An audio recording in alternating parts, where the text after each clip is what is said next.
పిల్లలు, ఈరోజు మనం తుంటరి నక్క తెలివైన కొంగ అనే కథ తెలుసుకుందాం. ఒకప్పుడు పచ్చని చెట్లతో నిండిన ఒక అందమైన అడవిలో ఒక తెలివైన నక్క ఉండేది. ఆ నక్క చాలా చురుకైనది. ఇతర జంతువులను ఆట పట్టించడం దానికి చాలా ఇష్టం. కాని ఆ ఆటలు ఎప్పుడూ మంచివి కావు. ఒకరోజు నది ఒడ్డున ఒక కొంగను నక్క చూసింది. ఆ కొంగ చాలా ప్రశాంతంగా, మర్యాదగా, జ్ఞానవంతంగా ఉండేది. నక్క కపటంగా నవ్వుతూ ఇలా అన్నది, "ప్రియమైన కొంగ, ఈరోజు నా ఇంటికి భోజనానికి రామ్మా" అని. కొంగ ఆనందంగా అంగీకరించింది. ఆ సాయంత్రం కొంగ నక్క ఇంటికి వచ్చింది. నక్క రుచికరమైన సూప్ తయారుచేసింది. కాని ఆ సూప్ను ఒక పలుచటి, తక్కువ లోతు ఉన్న ప్లేట్లో వడ్డించింది.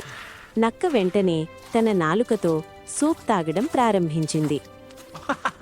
కాని కొంగ, ఆమెకు పొడవైన ముక్కు, ఆ ప్లేట్లో నుంచి ఒక్క చుక్క కూడా తాగలేకపోయింది. ఎంత ప్రయత్నించినా సాధ్యపడలేదు. నక్క అమాయకంగా నటిస్తూ అడిగింది, "కొంగ, ఎందుకు తినడంలేదు? సూప్ నచ్చలేదా?"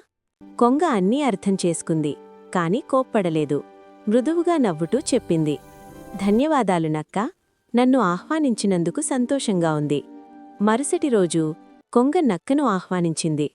"ఈరోజు నా ఇంటికి భోజనానికి రామ్మా" అని మధురంగా చెప్పింది. నక్క సంతోషంగా అంగీకరించింది. ఆ సాయంత్రం నక్క కొంగ ఇంటికి వెళ్ళింది. కొంగ రుచికరమైన భోజనం తయారుచేసింది. కాని ఈసారి ఆ భోజనాన్ని పొడవైన సన్నని జాడీలో వడ్డించింది. కొంగ తన పొడవైన ముక్కును జాడీలో పెట్టి సులభంగా తినడం ప్రారంభించింది. నక్క ప్రయత్నించింది, మళ్ళీ ప్రయత్నించింది, జాడీని వంచింది. కాని ఒక్క ముక్క కూడా తినలేకపోయింది. అప్పుడు నక్కకు అర్థమైంది, నిన్న కొంగ ఎలా అనిపించుకుందో. నక్క తలను వంచింది. అప్పుడు కొంగ మృదువుగా చెప్పింది, "నక్క, మనకు ఎలా ప్రవర్తించాలి అనిపిస్తుందో అలానే ఇతరులతో కూడా ప్రవర్తించాలి." నక్క సిగ్గుపడింది. "క్షమించు కొంగ" అని నిజాయితీగా చెప్పింది. ఆ రోజునుంచి నక్క ఎవరినీ ఆటపట్టలేదు. మరింత మంచిగా, దయతో ప్రవర్తించింది. అడవి మరింత ఆనందంగా మారింది. ఈ కథలో నీతేమిటంటే, మనకు ఎలా ప్రవర్తించాలి అనిపిస్తుందో అలానే ఇతరులతో ప్రవర్తించాలి.